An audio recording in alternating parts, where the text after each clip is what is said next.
October 15, 1966. Monument Valley, Arizona. The sun beat down on the red rocks, casting long shadows over the film crew as they prepared for another take of the war wagon. Pete Keller, 38, veteran stunt coordinator, mounted his horse. 15 years of stunts had never prepared him or anyone for this day. The director called action. Pete guided the horse across the dusty plain, a perfect shot in motion, but the horse slipped, its hooves skidding against the desert sand. Pete hit the ground at the wrong angle. There was a sickening crack, neck snapping, body hitting dirt. Silence fell like a shroud. The sound carried across the set. Everyone froze. Cast, crew, John Wayne. They all knew instantly. Pete Keller was gone. Medics rushed over, checking pulse and breathing. Nothing. Pete, who had risked everything for every stunt, lay motionless. The sheriff arrived shortly after, took statements, ruled it accidental. The body was taken away. 50 people stood there in stunned disbelief, unable to speak.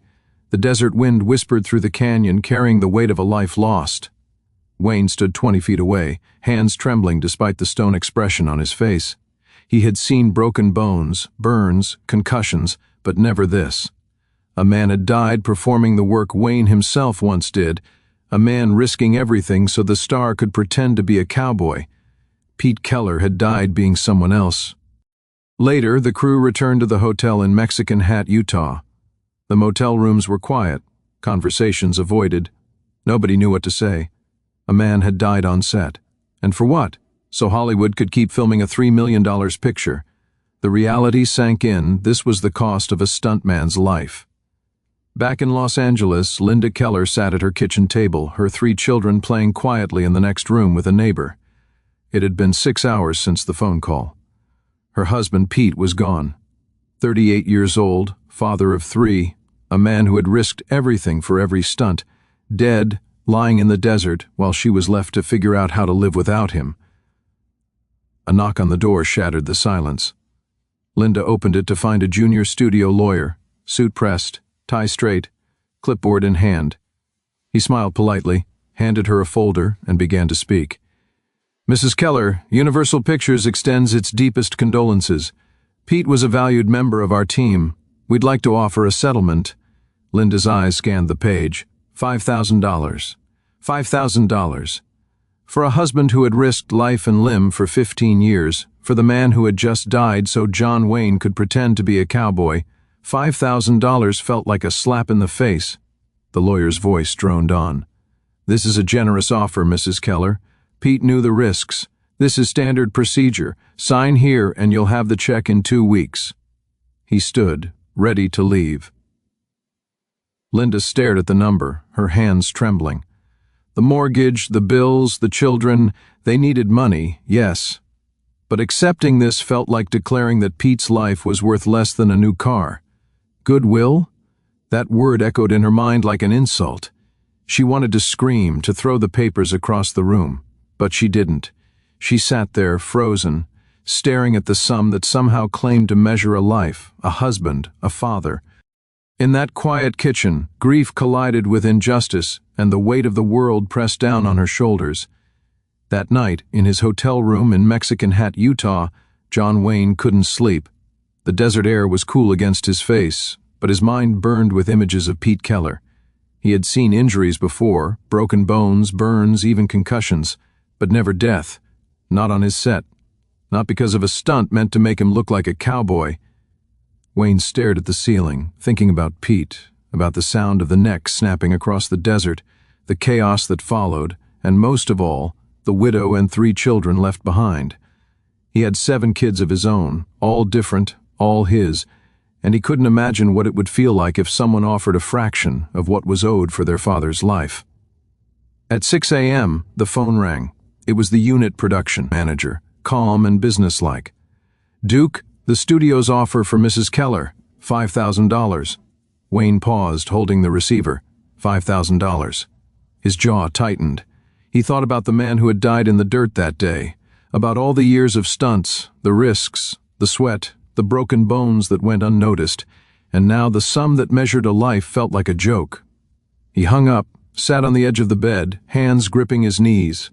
This wasn't about money. It was about right and wrong, about dignity, about a man who had died so the cameras could roll.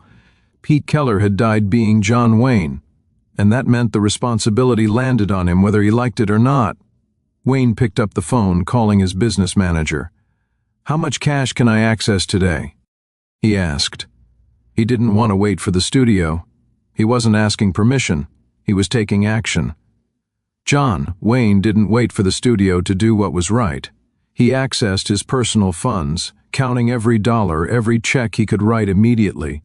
He wasn't thinking about contracts, publicity, or reputation, only about Linda Keller and her 3 children left alone in the world because a man had died doing his job.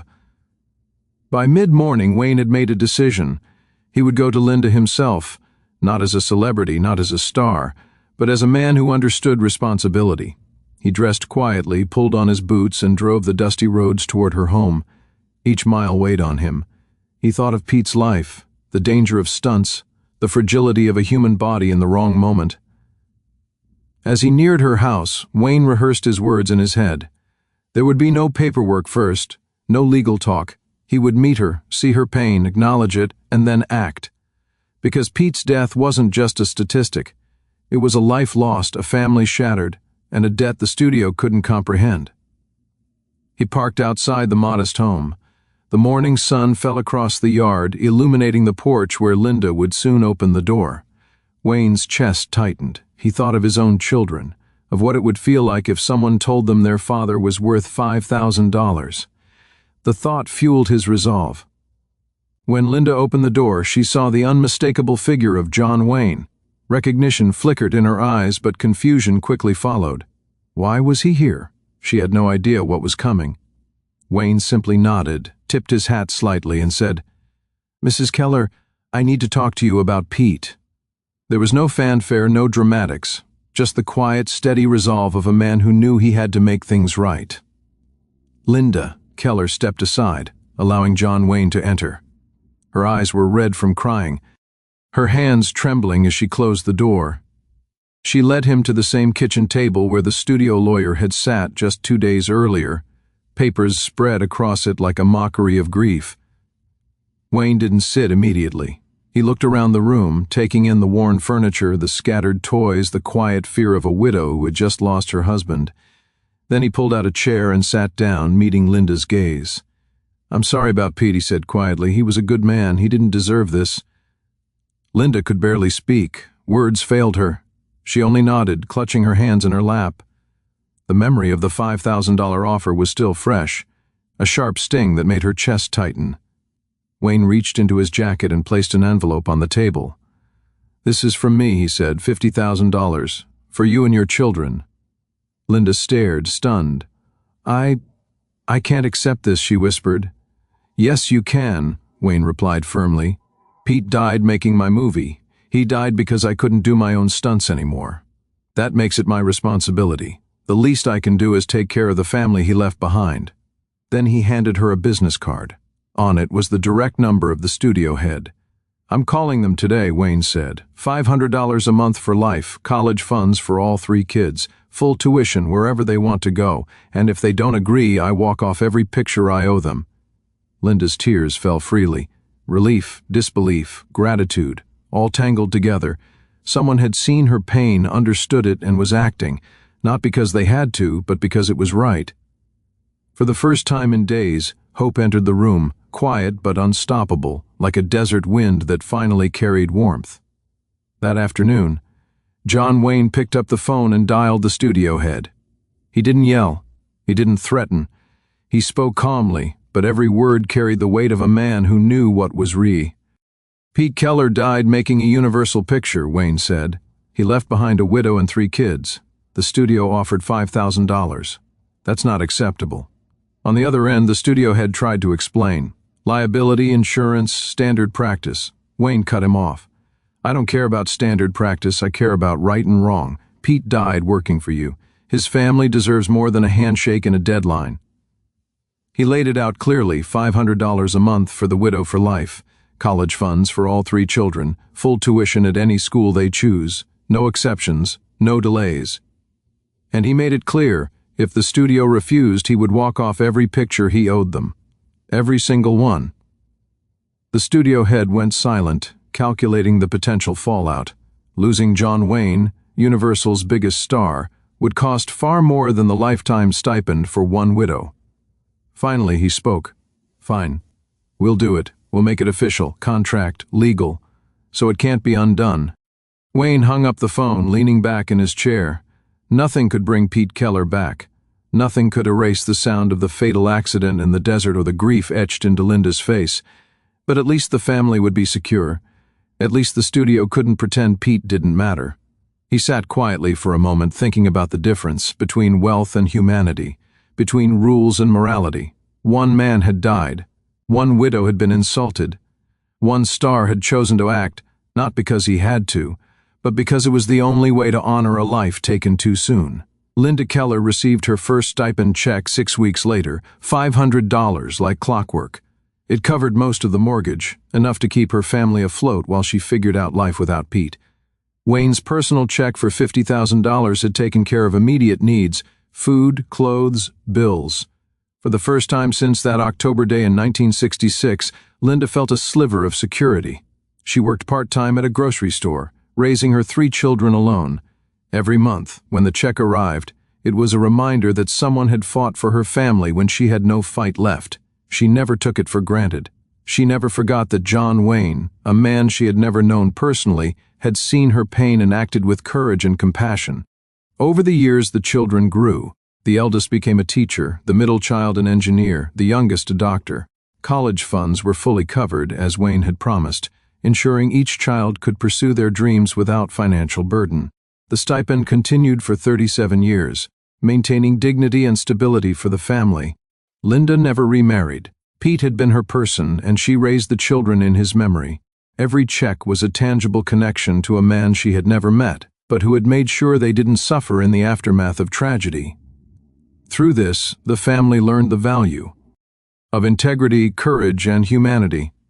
And though nothing could replace Pete Keller, John Wayne's intervention had given them life, hope, and justice where the system had failed. Linda Keller passed away in 2003 at 71 years old, having received that $500 stipend every single month for 37 years. The stability it provided allowed her to keep her home, care for her children, and live with dignity. Each check was a reminder that someone had seen their suffering and acted when no one else would. Her daughter, Sarah Keller, grew up understanding the story of her father's death and John Wayne's intervention. She became a high school history teacher in San Diego, teaching her students not only about history but about courage, integrity, and moral responsibility. In 2005, she wrote a letter to the John Wayne estate, recounting the family's journey, the studio's initial insult, and Wayne's decisive action that had transformed their lives forever. Today, the letter and Wayne's personal check sit in the John Wayne Museum, alongside photos of Pete Keller and the settlement papers Universal had wanted Linda to sign. It's a lasting testament to the humanity of a man who, in the face of tragedy and injustice, chose to do what was right. If this story moved you, hit subscribe and drop a like. Leave a comment sharing your thoughts. What do you think about John Wayne standing up for Pete Keller's family? Real courage isn't measured by fame or wealth, but by how we protect those who can't protect themselves.